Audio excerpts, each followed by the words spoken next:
With only 17 pages, Berserk chapter 362 truly manages to do a lot. We start the chapter with Guts going berserk after that hit from the hammer from the last chapter, and then the chains come out from the walls and bind him to the ground, and it really makes you wonder, like, was the dwarf guy prepared for this? Was it like in the case of emergency, in the case of the crazy berserker armor hit the walls with the hammer and then the chains come out? Yeah, I'm just wondering.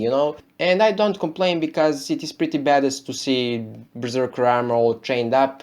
And then the dwarf guy says that he actually wanted to show Guts the memory of the previous berserker armor holder, and now it is like 100% confirmed that it is the Skull Knight. Like, we knew it like 99.9%, but it was never explicitly said, but now it is confirmed.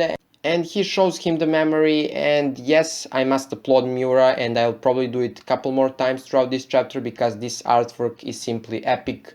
And yeah, this is basically Void's ceremony, like the time, his eclipse, the time when he became the God Hand.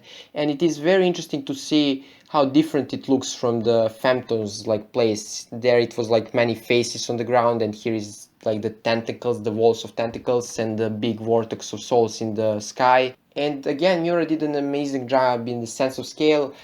But that Vortex of Souls is very interesting because, like, Femto did not have Vortex of Souls, he had a Black Sun. Maybe because Void is the leader of the God Hand, he has the Vortex of Souls.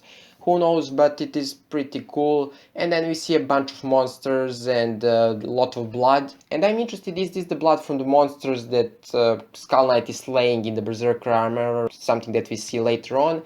Or is it like the blood of the sacrifices? And really, how big was this eclipse? Because in the eclipse we saw like the couple hundred people were killed by Femto's sacrifice, and I'm very interested to see who was sacrificed in the Skull Knight's eclipse.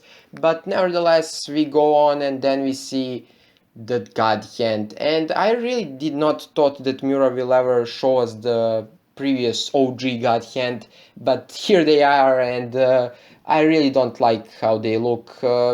Basically, like, okay, Void is cool, like obviously the Hellraiser references and everything, but I actually like the guy on his right, like one with the open rib cage and the weird face, but all the other ones, no, they're not my cup of tea. Like the female God Hand looks like the female version of Ubik. This guy with the open mouth, I don't know even what to say about him, and like the beard guy looks like the Ganishka cloud form. They're strange, and I simply don't like the design. Like the artwork is great, but they simply look strange to me. At the sight of the God Hand, Guts goes even more berserk and he destroys the chains and launches towards the forger.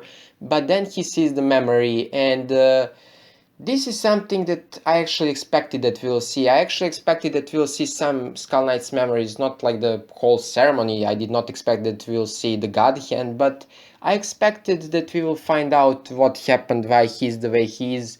And we see actually Skull Knight in his form of the Berserker armor holding somebody, and you see the eyes full of shock beneath his helmet.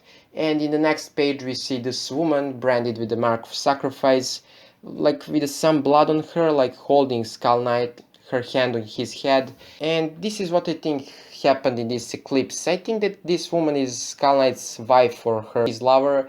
And basically when this eclipse happened and when she became sacrificed, and probably many more people, I assume, because this is eclipse for the God Hand, like this is a big feast for the monsters. And I think that Skull Knight went berserk in the hopes of saving like his loved ones, in the hopes of killing all these monsters. He needed to go berserk, and I think that in the process he killed his wife because he lost his mind while in the berserker armor. And I think this specific scene reflects Guts' biggest fear, that he will kill Casca if he's consumed by rage, if he's consumed by the Beast of Darkness and the berserker armor.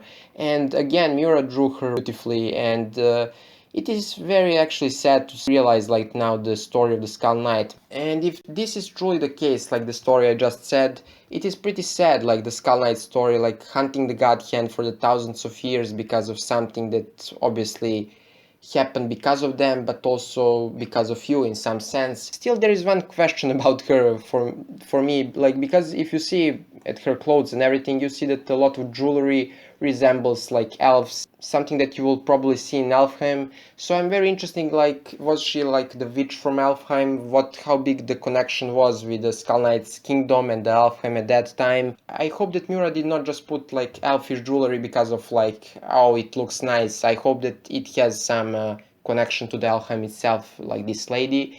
And then we see that she dies, and Berserker armor basically turns off, and I'm not sure, like, did the Archmage did it, like some put him to sleep or something like that, and then the Shirke does her magic and frees Guts from the armor, and Morda is like nicely done. And yes, I think that Morda will now 100% join Guts' fellowship, and I actually think she's pretty cool, and obviously there are a lot of people who will now ship her with the other characters, and I don't care for that much, but yeah, out of some recently added characters to the Guts' group, I think she's one of the more likables, definitely.